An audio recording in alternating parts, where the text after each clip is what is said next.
यमुनतीरवनचारी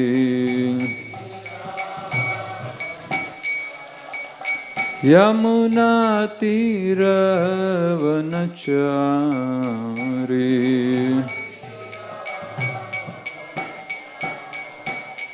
जयो राधा माधव कुंज बिहारी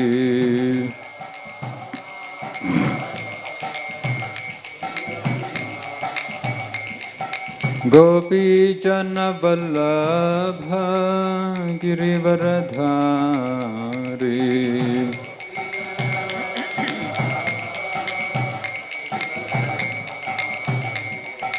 यशोदानंदन ब्रज जनरंजन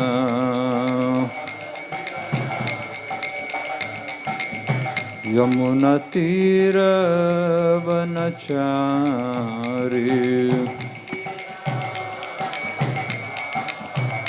जयो राधा माधव कुंज बिहारी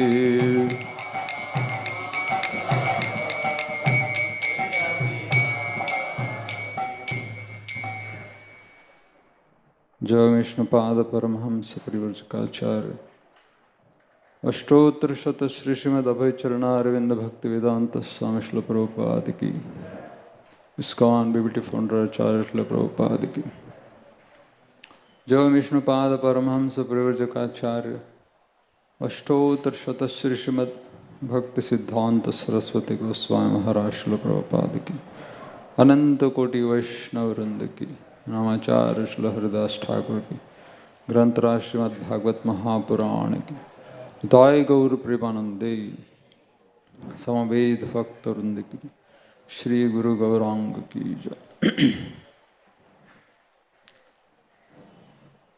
ओम नमो भगवते वासुदेवाय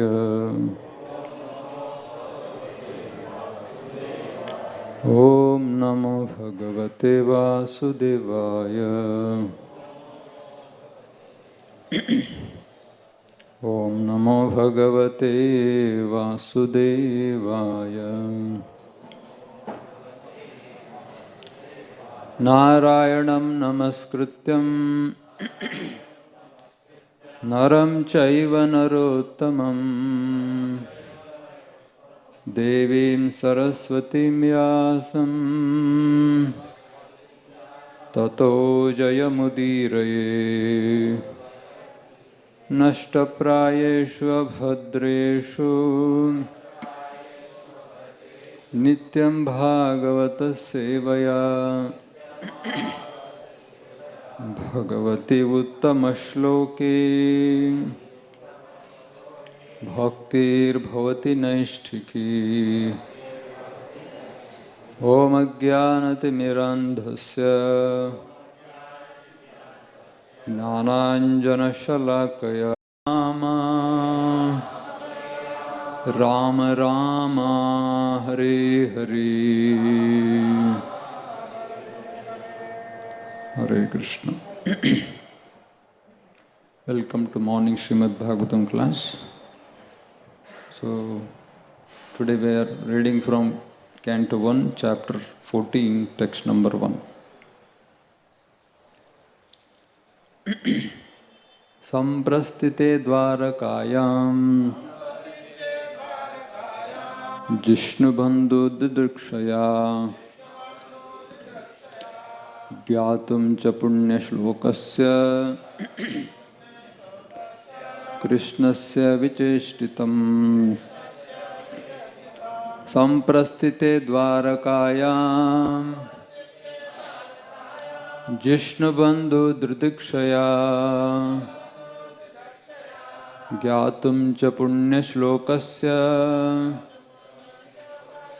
Krishnasya vicheshtitam Samprastite dvarakayam Jishnubandhu dridrikshaya Gyatum cha punyashlokasya Krishnasya vicheshtitam.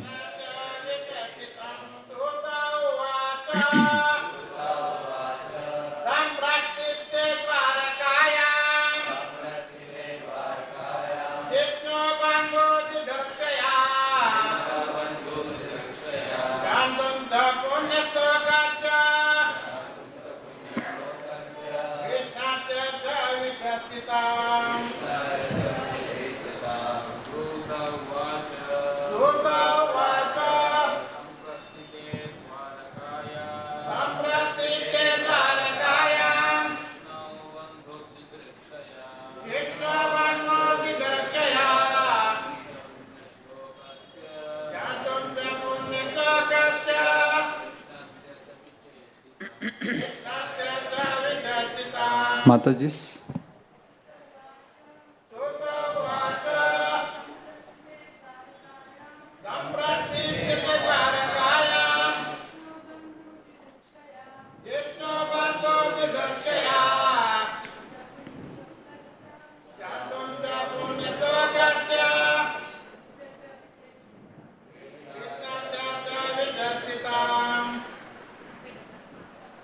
Suta Uvacha.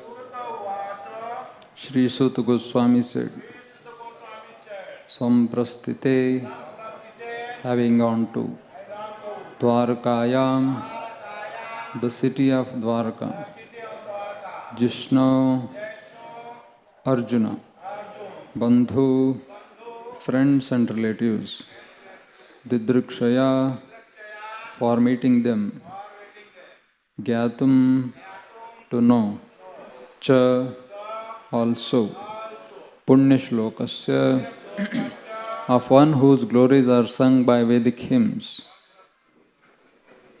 Krishnasya, of Lord Krishna, Cha, and Vicheshtitam, further programs of work. Translation and purport by His Divine Grace A.C. Bhaktivedanta Swami Srila Prabhupada. Translation.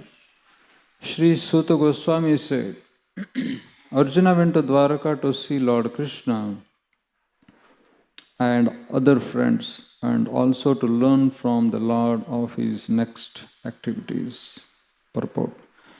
As stated in Bhagavad Gita, the Lord descended on the earth for the protection of the faithful and annihilation of the impious. So after the battle of Kurukshetra and establishment of Maharaj Yudhishthira, the mission of the Lord was complete. The Pandavas, especially Sri Arjuna, were eternal companions of the Lord, and therefore Arjuna went to Dwaraka to hear from the Lord and his next program of work. Hare Krishna.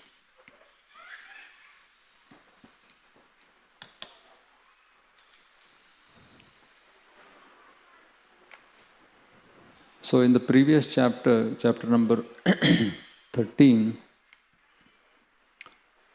so we see that Narada Muni asked Yudhishthira Maharaj to wait until the Lord leaves, which is quoted in text number 50.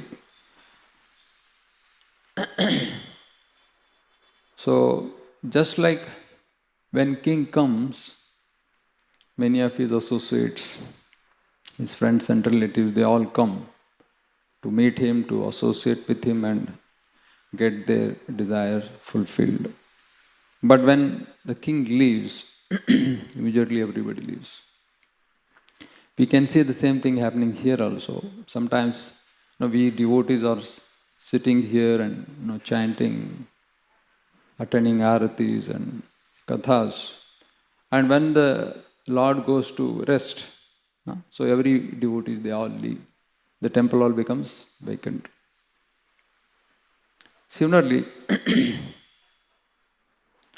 here in the purport Srila Prabhupada is quoting, paraphrasing, Paritranaya sadhunam vinashaya cha dushkritam dharma samsthapanartaya sambhavami yuga yuga. The Lord has come to protect the devotees and to annihilate the miscreants. That means he has mission is complete. So now he is about to leave. And he is still waiting, because it's also indicated that Yadus are still around. Lord Krishna wanted them also to leave. Thus he can also at last leave for the spiritual world. So, so here in Narada Muni is indicating that you please stay until the Lord stays here. And then there is no need of telling that once the Lord leaves, you also leave. So that happens naturally. In the next chapter, we see that Pandavas retire timely. They go where Krishna went.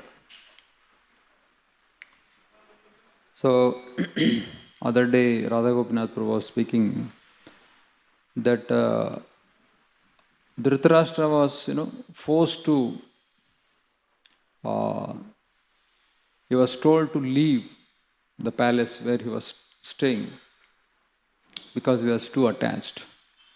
However, the Pandavas who worked so hard, who actually they suffered so much all their lives, and then when at last they won the war and Yudhishthira was established as a king or emperor of the entire world, and they only lived for 36 years. I mean, he ruled only for 36 years. That's because Krishna left. And then when Krishna left this world, they had no concern at all. They lost interest in everything. In fact, they worked so hard to win this war. Yet, when Krishna was not there, they were at least bothered to live. So they also leave. So, and in today's verse we see Arjuna is going to Dwaraka. And he is going to Dwaraka for two reasons. It is said that to see the Lord and other friends of the Lord, and to hear from Lord's next plan of action, what Krishna is going to do. Arjuna has gone to inquire from Krishna. And because Krishna comes back almost 7 months back, here in Hastinapur, King Yudhishthira has become very restless. He doesn't know what has happened because Arjuna has gone and gone, he has not yet returned. So he's very much concerned. And then he sees so many bad omens. And that creates even further anxieties in the minds of Yudhishthira Maharaj. So just like, some impersonalists, when they try to search for absolute truth, they say neti, neti, not this, not that, not this, not that. So similarly here, Yudhishthira Maharaj is ruling out all other options. Why these kinds of ill omens are visible to him? Is it because of this? Is it because of that? Is it because of this? And at last he comes to know from the mouth of Arjuna that Lord has left. Just like, even in medical profession, the doctors, they rule out all the possible reasons for whatever the disease has happened to a patient. So ultimately they come to the conclusion why one is suffering from a particular disease. Similarly, here Yudhishthira Maharaj is ruling out all other options available. And at last he is very morose to hear the bad news. So therefore, in that sense, this entire chapter is, in one sense, it's a very sad chapter. Because we see here the entire Kuru dynasty, especially the Pandavas, they are very, very morose. They are heartbroken because the Lord Krishna has left. And then the entire chapter speaks about all the bad omens and how Arjuna felt after departure of Krishna. Therefore, in that sense, this entire chapter itself is very, in one sense, a sad one. But however, the chapter subject matter is Krishna himself. Therefore, we can still take pleasure in hearing these pastimes of the Lord, of His departure. Yeah. One thing what comes out from this chapter is that all the Pandavas, especially Arjuna and Yudhishthira, they are grief-stricken. They are broken-hearted because they have lost their treasured object, Lord Shri Krishna Himself. So, therefore now they are lamenting. However, we conditioned souls, we also have lost Krishna, who was our treasured object once upon a time. But our life is going on as usual. We have no worries at all, as if we are living as if everything is fine here. You ask anybody, how are you? They say, fine, perfect, all right, because everything going well. No, we have lost the most treasured object of our life, and yet we think that we are all right here. So that is the power of illusionary energy, that she makes us think that, okay, everything is fine here, so continue living here, no problem. So therefore, we sadhakas, practitioners of Krishna consciousness, we can think ourselves, so what has happened to our life? What is the greatest misery in our life? That we have lost the treasured object of our life, that is Lord Krishna. And that we can see in the lives of Pandavas here. They are not, as usual living their lives. They lived very happy life because they were with Krishna. And once they lose Krishna, then what happens we can see in this chapter, that they are totally heartbroken. So, just like also a monkey. For monkey, everything is, whether it is edible or not. Give him anything, he will taste it. And if it is not good enough in taste, so monkey will throw it away. So for a monkey, everything is, whether it is relishable or not, edible or not. So, and if you give him a monkey, let us say a diamond, he will take the diamond and look at it, and then he'll try to bite it. Certainly he will not be able to relish, so ultimately he will throw it away. Also there's this saying in English, throwing pearls in front of the swine. What the swine, how the pig will understand the value of the pearls. So similarly, a conditioned soul trying to enjoy in this material world. So when Krishna comes in front of him in the form of holy name and holy Krishna Katha, so the tendency is to just neglect it, because it is not relishable enough. Because of his own conditioning, the living entity in conditioned state of life may not actually relish Krishna consciousness, and then he may lose it, he may reject it, or he may become callous to that. So this is what happens with these animals. Also those people who carelessly reject Krishna consciousness, or we who are kind of practicing Krishna consciousness, even in our lives we find it just as a matter of routine. We just do it. We just complete our routines, of daily routines. So that means I was just hearing one lecture of the devotee was telling, there is something we have to do it. And something we want to do it. And something that we love to do it. So at the present state we have to do it. We have to complete our rounds. So therefore we somehow or other complete our rounds. We have to hear Bhagavatam, read Bhagavatam, and render our practical daily services. We do that because we have to, otherwise there is no other way. So that's the very lowest kind of attachment to Krishna. But it is better than nothing, isn't it? Something is better than nothing. But that will not help us in long run. So therefore, at least we should be able to want to do it.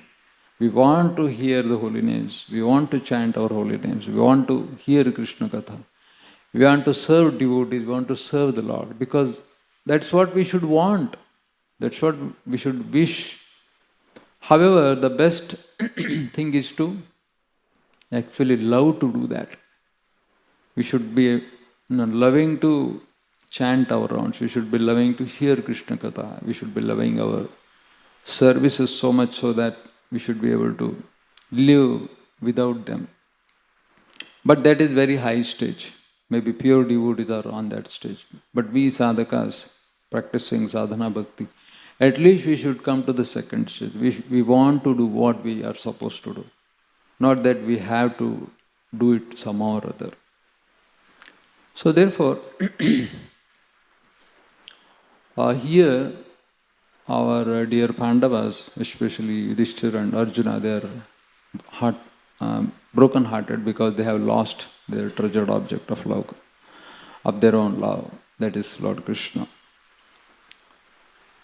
So, first they had Krishna, and then they lost Krishna. We don't have Krishna at all in our lives. And still, we are living as if nothing has happened to us. So, they had Krishna with them, then they lost. Then they have become morose. And we don't have Krishna from the beginning of our lives. And yet our life is, so we are living as if nothing has happened.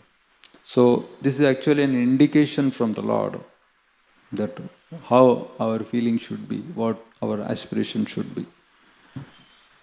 So, I can share my own thoughts in this regard. Some years ago, I was in Holy Land of Sri Vrindavan Dham. Actually, from 2007 to 2011, there used to be a BBT organized art seminar. So it was taught by none other than Her Grace Dhriti Devi Mataji and Ram Abhiram Prabhu. They are Srila Prabhupada disciples.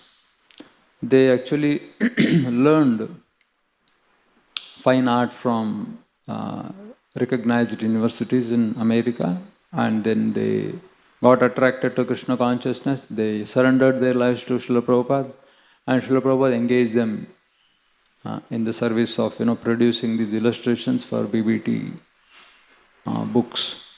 So thus they have produced many beautiful paintings.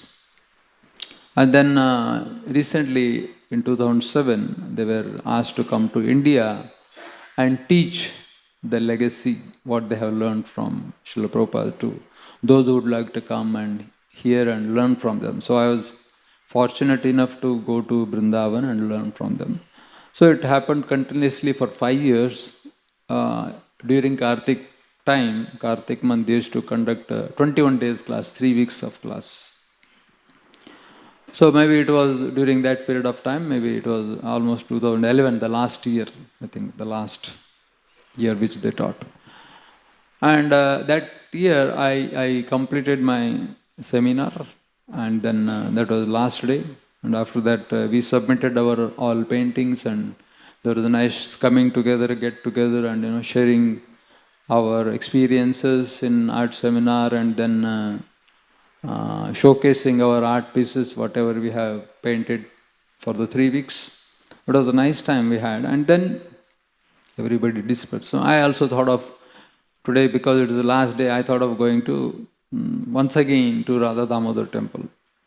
I went, and I chanted my rounds, sitting in front of course, Rupa Goswami's Samadhi. I was very happy to be there. And then some other, I had to leave now, because I had to, in the evening I had a train. So then I had my handbag, and then I left. And then I was sitting in my rickshaw, and then I started searching for my bead bag. Where is my bead bag? Then I just wanted to chant while traveling to Krishna Balram temple. And then for my surprise, I did not find my bead bag. And a great anxiety, because I don't have my bead bag. Of course, my handbag was maybe somewhere here. So I checked all the compartments of my bag and I could not find my bead bag. So you can imagine when we lose our bead bag, what happens. And then actually the rickshaw is moving. I could not actually go until to the point, Krishna Balram temple. I got down, I started back again. I took another rickshaw. I told him only, please take me back to Radha Damodar temple. I went to Radha Damodar. It was almost 2 o'clock in the afternoon. Everything is closed. I am entering alone. And then searching for my bead bag. There is nobody even to ask, because nobody is there at that time. Searching here and there, everywhere. Where did I keep? And then I remembered, after that I went to Radha Shyam Sundar temple. At last time, once again, I wanted to. After Radha Damodar, I went to Radha Shyam Sundar temple. There also I was, taking parikrama, so I was trying to search there also. Did I lose my bead bag in Radha Shyam Sundar temple or there? I found almost, I spent almost 1-2 hours searching for my bead bag. I could not find it. And then with heavy heart, I decided, okay, now I think I lost it. I am such a fool that I lost my bead bag. So I was condemning myself, and then, okay, what to do? I had already decided. I started contemplating, what should I do now? I should approach whom? Brajchandra Prabhu now. Because Brajchandra Prabhu is Maharaj's personal servant, and I'll request him and he will give me my another beads. He will request Maharaj and I'll get my beads anyway. But still the original beads, we are supposed to be very attached to them because they are the real treasure of practitioner, sadhakas. And then I was again took my rickshaw back and I am traveling. So now I have no bead bag. So now I'm just trying to chant in mind and coming back with heavy heart. I came to my room, kept my bag and doing my other things. And then after some time I was again handling that bag. And I opened one compartment and I found my bead bag. It was there right in my handbag. But it is so amazing that I forgot to open that compartment. And I thought I have searched the entire my bag. That is another trick of our illusory energy, that we think that we have found out. We have searched everywhere. We have searched everywhere. I did not find it. So at last I found my bead bag. Okay, I found my bead bag, but what about Krishna? The bead bag is meant for what? To find Krishna. Where is Krishna? So in that sense also, when we all try to chant and we are very eager to find Krishna in the name of that Shiromani, where is that one big bead? Sometimes we open and where is that big one? It's not coming only. Chanting and 5 minutes, 7 minutes, 8 minutes, 9 minutes, where is that big one? We are searching for that Krishna. Of course, that is also Krishna because it's Shiromani, but we have forgotten the real Krishna, the Krishna himself. Of course, Krishna is there in the form of holy name, yet we want to somehow complete our rounds and get away with it. It's actually my case, I am revealing. So thus, it is an opportunity to find Krishna, chanting of the period in the morning. But yet, although we are with Krishna, we have forgotten him, we are very careless. In the meantime, we have lost him, although we are very close to him. So thus, Srila Prabhupada once, Gauranga Prabhu was telling this story. He was sitting with his disciples and trying to emphasize on the chanting of the holy name. He said that I taught Tripurari Maharaj how to distribute books. How did he learn it? By chanting Hare Krishna, Krishna Krishna, Hare Hare. Prabhupada was, indicating he had his bead bag in his hand, he was telling. He was looking at the bead bag. Then he said, I taught how to manage by teaching Karandara Prabhu how to chant Hare Krishna, Krishna Krishna, Hare Hare, Ram Ram. Then he said, I taught Yadurani how to paint because I taught her how to chant Hare Krishna Krishna Krishna, Hare. Then he was indicating to him. Then he said, I taught Kirtanananda Swami how to cook nicely because I taught him how to chant Hare Krishna nicely. Then he was like, Prabhupada was emphasizing that here is Krishna in the form of holy name. And he is the source of all knowledge. And whatever we want to learn, whatever we want to acquire in devotional service is possible when we chant Krishna's names purely, or as much as possible, attentively. So thus Srila Prabhupada is emphasizing. And yet now we live a life of happy-go-lucky attitude, as if nothing has happened. Also, we have lost Krishna. That we can see in the lives of Pandavas here. So they are broken-hearted and they have no concern at all.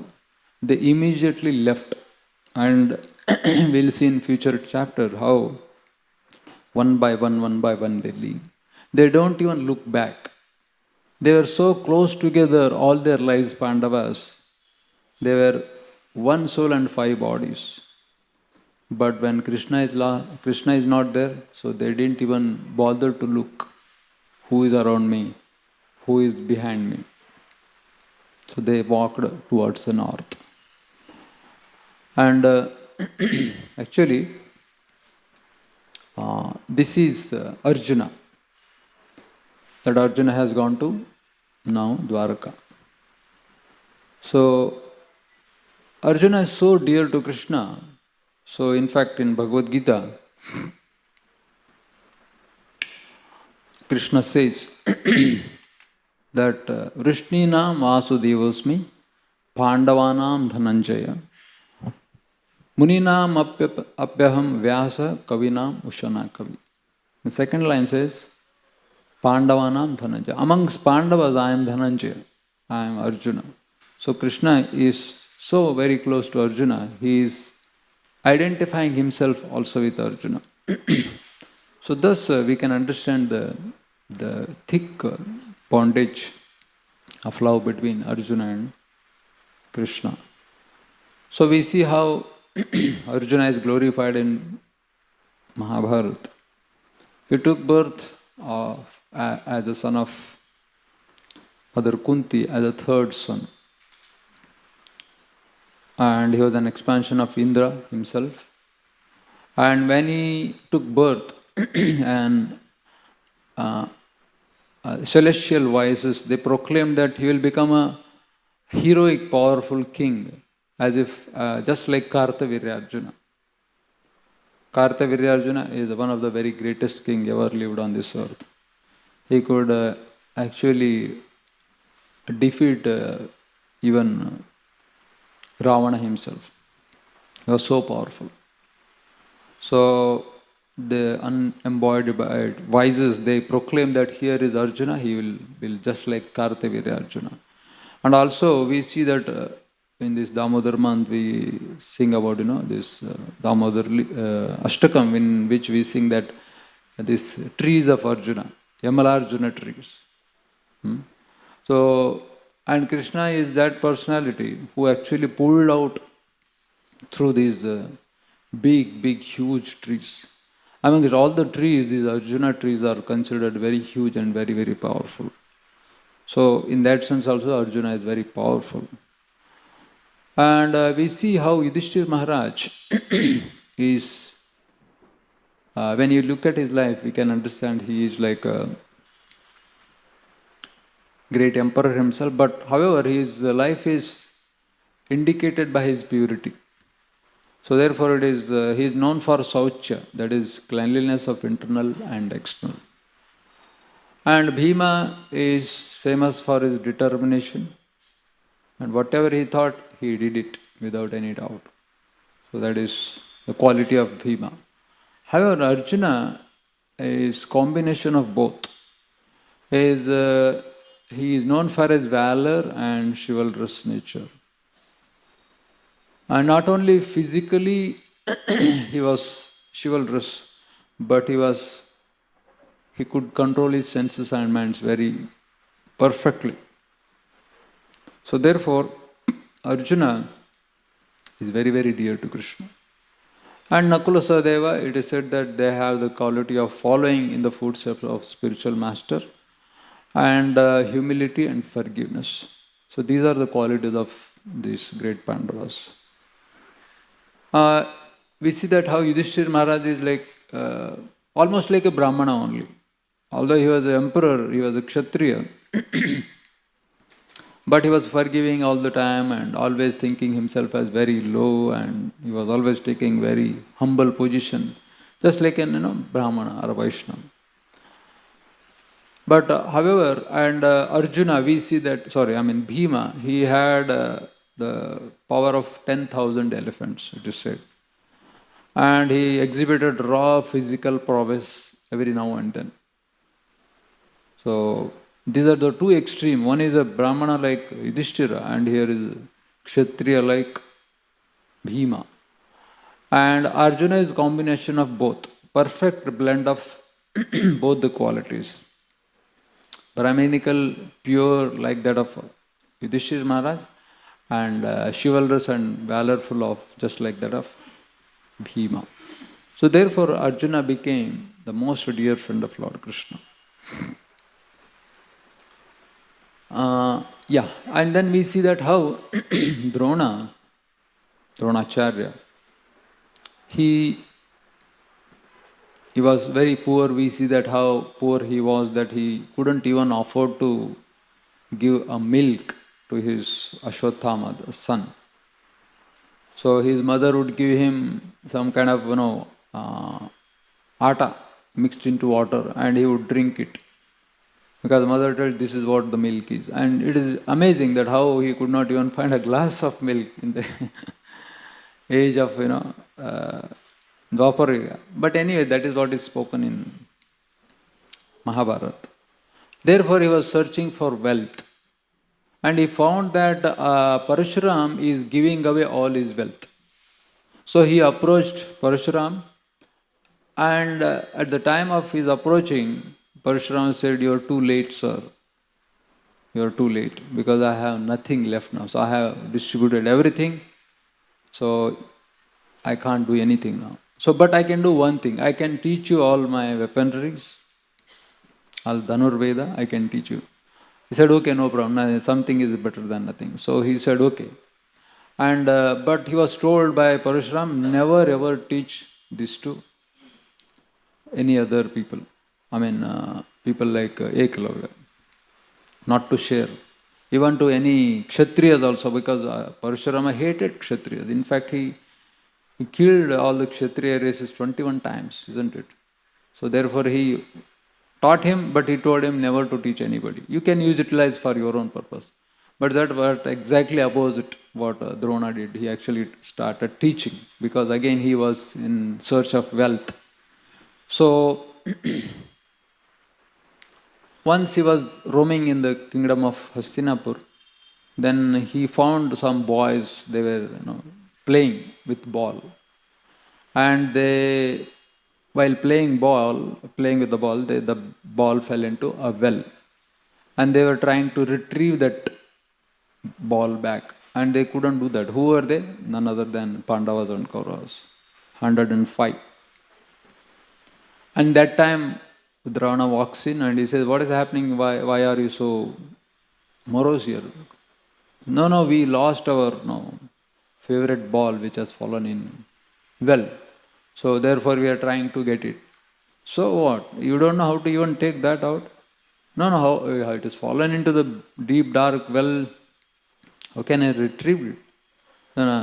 Dronacharya took his bow and arrows, and he shot so many arrows one after another. Within seconds, he could pull out that ball and he presented it to them. And all the Kauravas and Pandavas, they were very happy to get their ball back. And they were actually so much thankful to Drona. And they came back and they were narrating the story in front of Bhishma. And Bhishma could immediately understand, yeah, here is Drona. He must have been Drona only, otherwise nobody else can do this kind of a feat. So therefore immediately approached Drona, where is he? So he approached Drona and then he said, you please teach Dhanurvidya or archery to our, all these Pandavas, Kauravas. So he agreed to become their teacher. And then when he saw Arjuna, he was overwhelmed with a lot of affection and compassion. Because Arjuna and Ashwatthama was of course the son of Drona, and he also wanted to teach him. And then there used to be a competition between both Ashwatthama and Arjuna. And actually it is said that he would teach some secrets of Dhanurvidya to Ashwatthama when there was no Arjuna around. And he would actually tell Arjuna to go and fetch some water here and there and do something. That time he would try to teach little extra to his own son. But Arjuna was so very dexterous and so very quick, he would quickly come back and he would present it, and then he would be there right in front of Drona. And once it so happened that he told Arjuna to get some water, and he gave him a basket. टोकरी जैसा उन्होंने दे दिया. टोकरी में पानी कैसे रहेगा? Okay, you have to get water into this. And then actually took and he brought water full of it, because he pierced the entire the basket with so many arrows that not even a drop of water could leak. And he presented in front of his guru, Dronacharya. And when Dronacharya saw that he is so much eager to serve me, that he could go and fetch water in so less time and without even losing one drop of water. Then he understood that his eagerness to learn. So therefore he vowed then and there only that I'll make you the best of the archer in the entire world, don't worry. So thus he became the very favorite disciple of Dronacharya. So, and then he taught whatever he wanted to teach Arjuna and everybody. And Arjuna became his favorite, because that also we hear in Mahabharata. He actually hung one bird, imitation bird, and everybody was told to hit the eye of the bird. And everybody couldn't do it because they were looking here and there and everywhere. So they could not actually pierce the eye of the bird. But Arjuna is a person who could actually pierce the eye of the bird. So therefore again he became real favorite of Dronacharya. And when Dronacharya taught everything to Arjuna, then it was a time for Guru Dakshina, so he has to give something in back.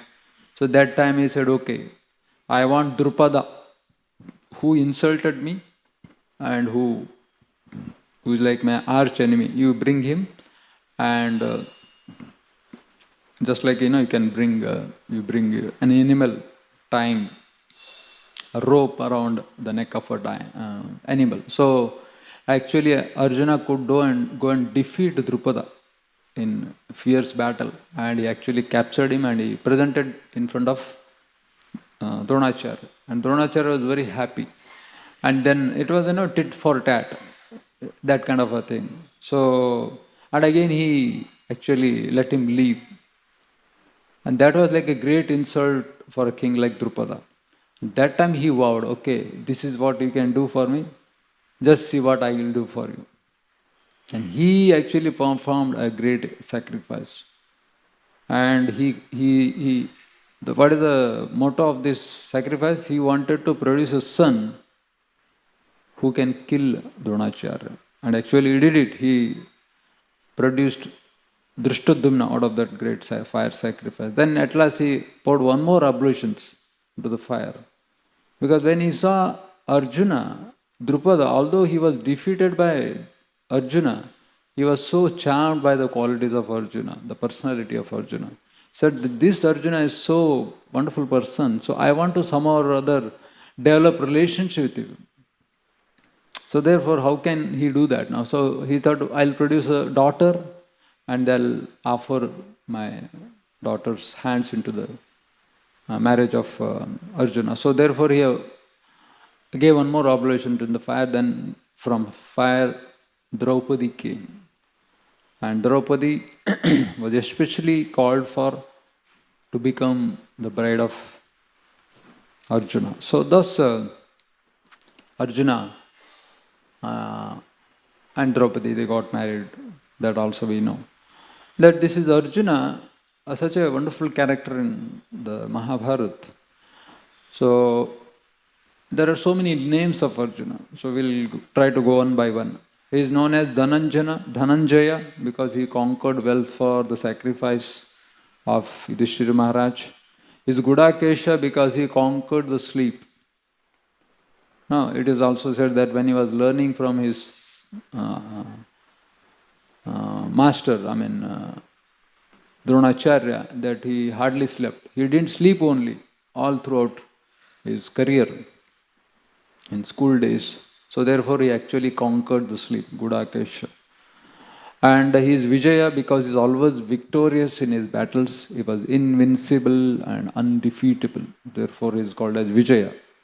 He is also known as Savyachachi because he could shoot arrows with both the hands. Generally we are expert with our right hand.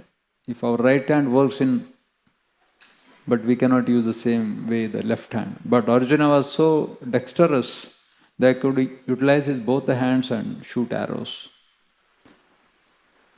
Therefore he is known as Savyasachi. He is also known as Shvetavahana because he had milky 4 white horses which were tied to a white chariot. Therefore he is known as Shvetavahana. He is Kiriti because he wears a celestial crown presented by Lord Indra himself. So therefore he is known as Kiriti. He is known as Falguna because he born under the star of Uttara Falguni. So therefore he is known as Falguni. Gandivadhari because he has that Gandiva bow which is invincible. And he is known as Partha because he is the son of Pritha, Kunti Maharani. He is also known as Krishna.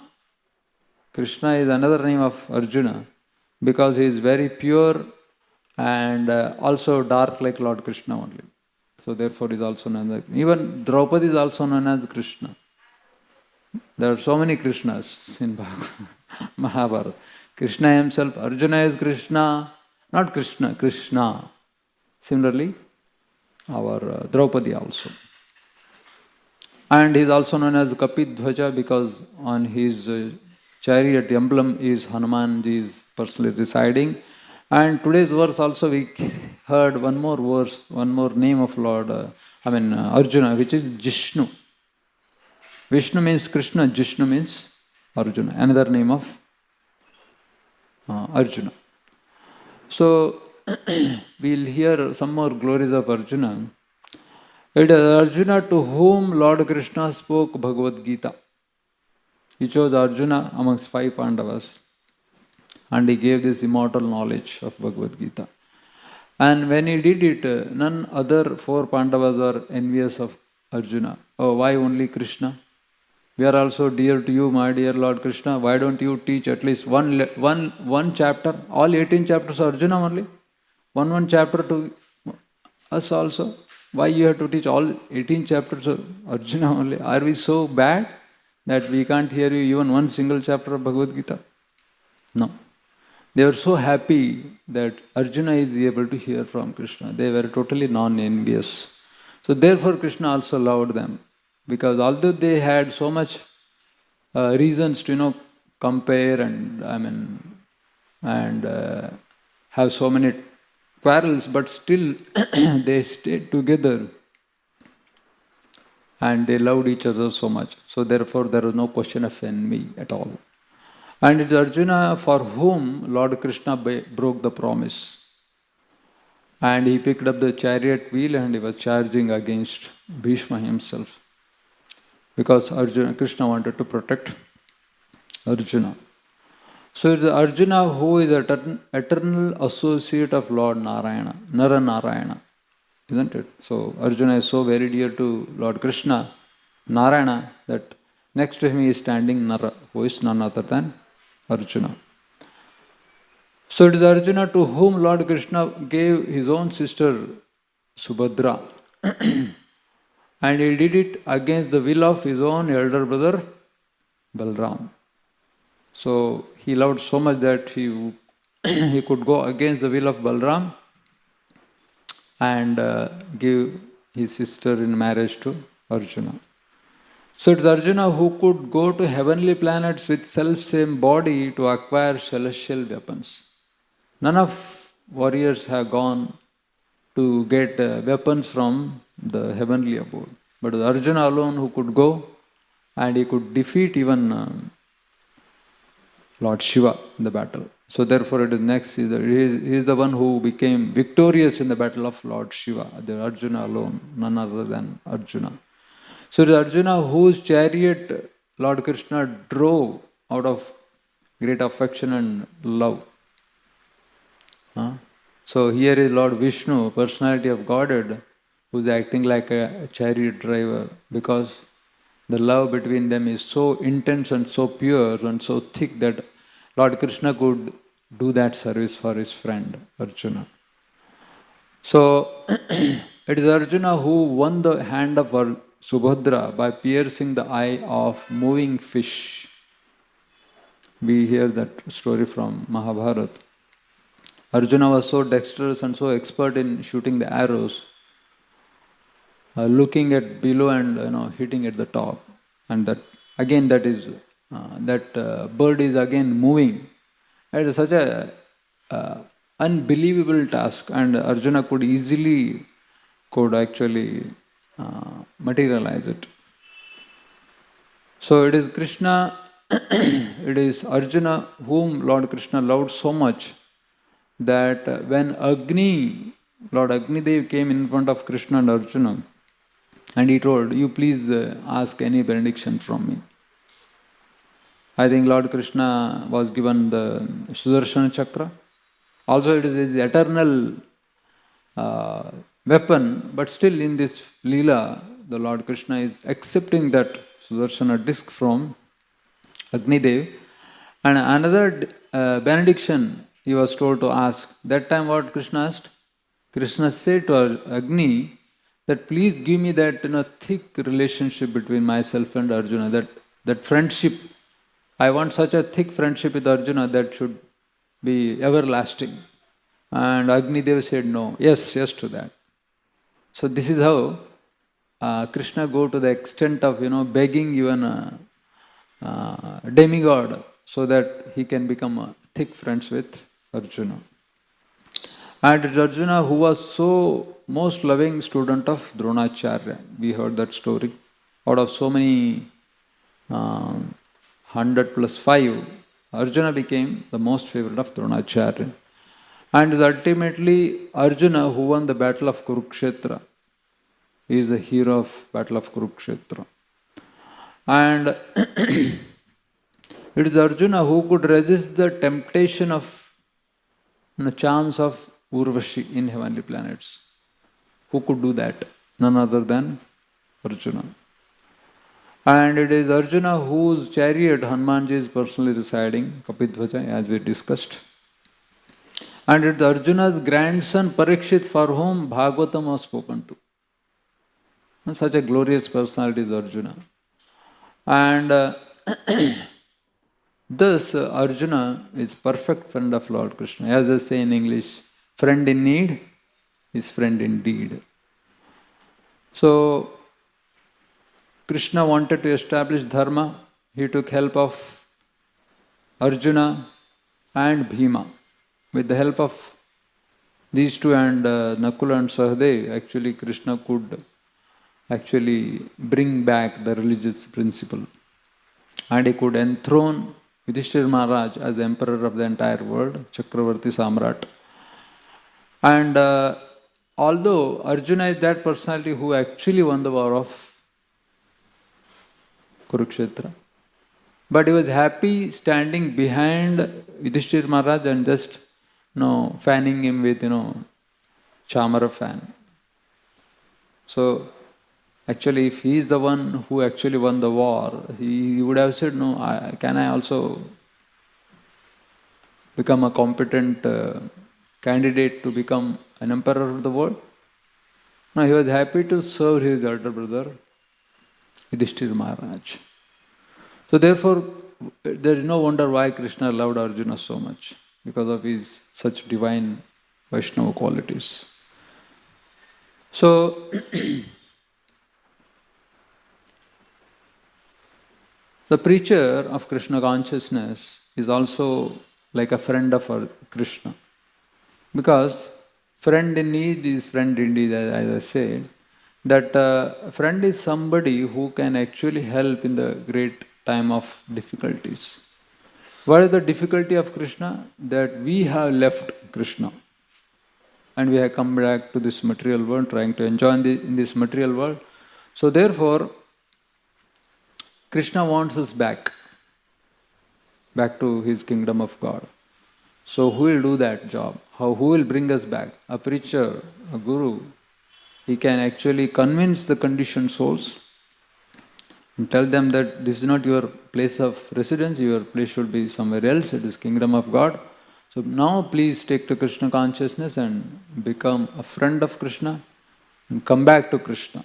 And this is what the preacher's job is all about. So therefore, when a preacher goes out and preaches and tries his best to convince conditioned souls in this world and tell them that here is your God, here there is a friend, please come back to the kingdom of God. So therefore, so preacher's job is very, very essential and very glorious. And however, in this movement of Lord Chaitanya, everybody is a preacher. It's not that only one who speaks sitting on Vyasasana and other places, he is the only preacher. No. We are in preaching movement. Lord Chaitanya himself is a preacher, and coming down, there are so many acharyas, especially Srila Prabhupada and other predecessor acharyas. They are the ones who are actually preaching. We are simply assisting them. And present Guru Varga, they are the real preachers. And actually, whatever service we render, we are actually assisting our predecessor acharyas and also Lord Chaitanya Mahaprabhu. So whether one may be able to speak or he may be able to render some simple service, everybody is a preacher in Krishna consciousness movement, ISKCON. So therefore, everybody is a friend of Krishna, because we are trying to retrieve the conditioned soul back to Krishna. Therefore, everybody are dear to Krishna, just like Arjuna is dear to Krishna. So, and then where do we find Krishna? So it is said that Naham tishtami vaikunte yoginam api hridayeshu yatra gayanti mad bhakta tatra tishtami narada. Where is Krishna to be found? He is available right here where devotees are sitting together and discussing his own glories. That is a place where Krishna is available. So therefore, when preacher, he actually gathers devotees and even people in general and discusses about Krishna. So actually, he is giving Krishna to them. So therefore, he becomes very dear to the Lord. So, as I said that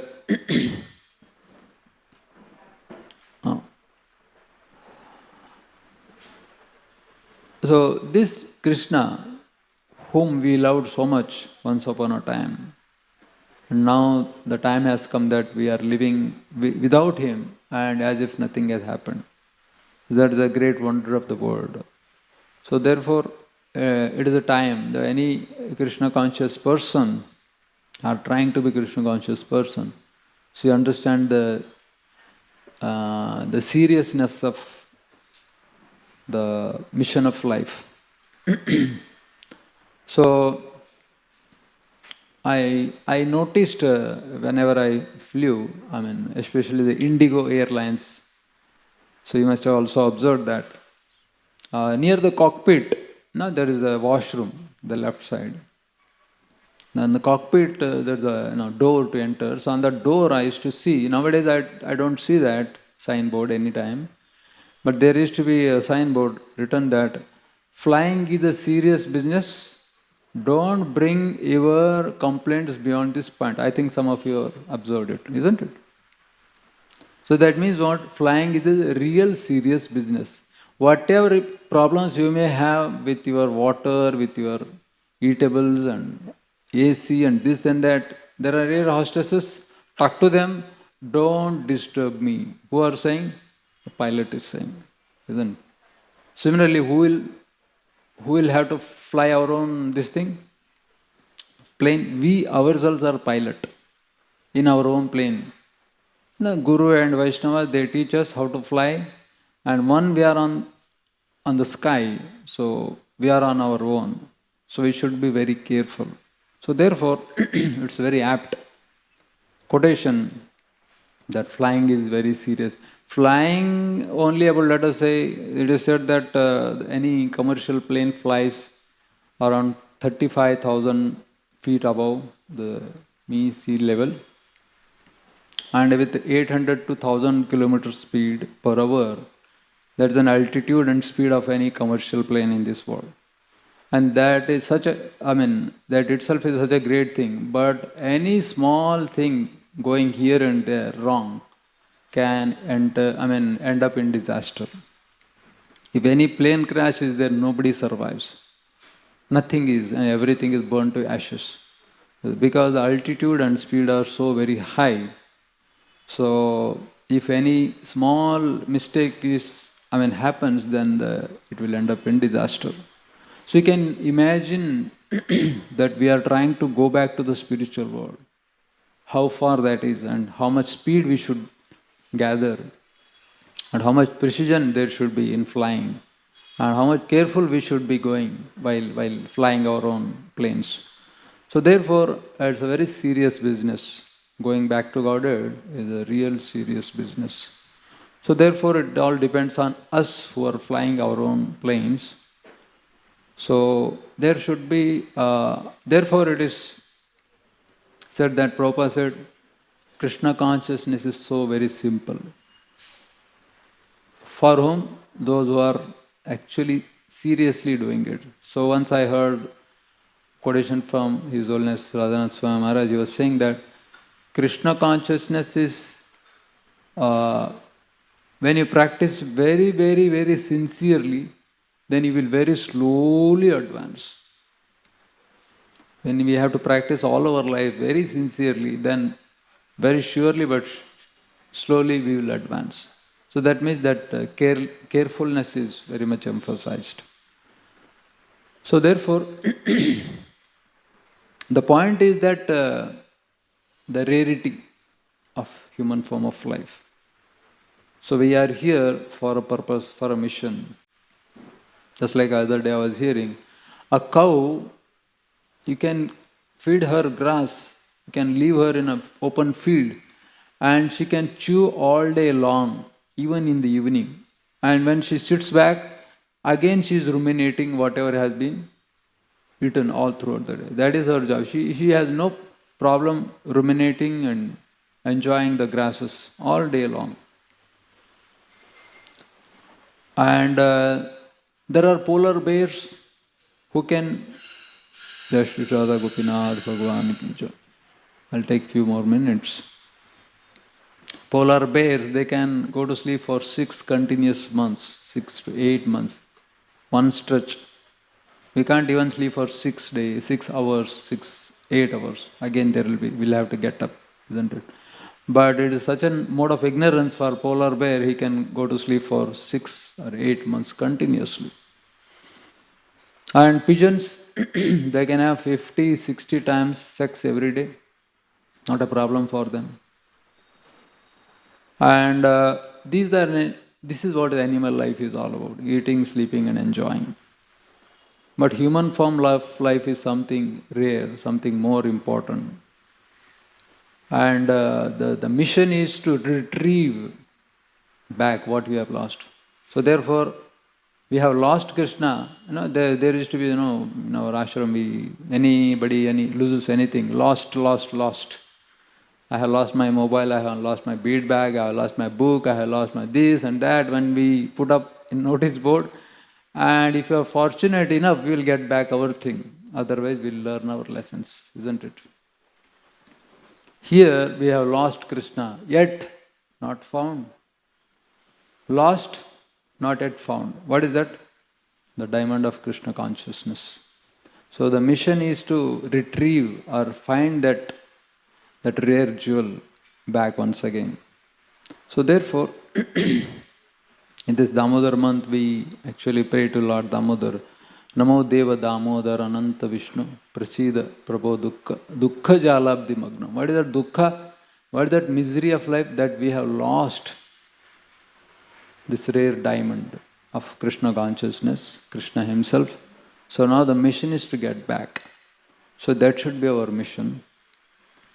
And also today is the appearance of Virabhadra Prabhu, Virachandra Prabhu, who is none other than the son of Sri Nityananda Prabhu. So I'll speak only few words.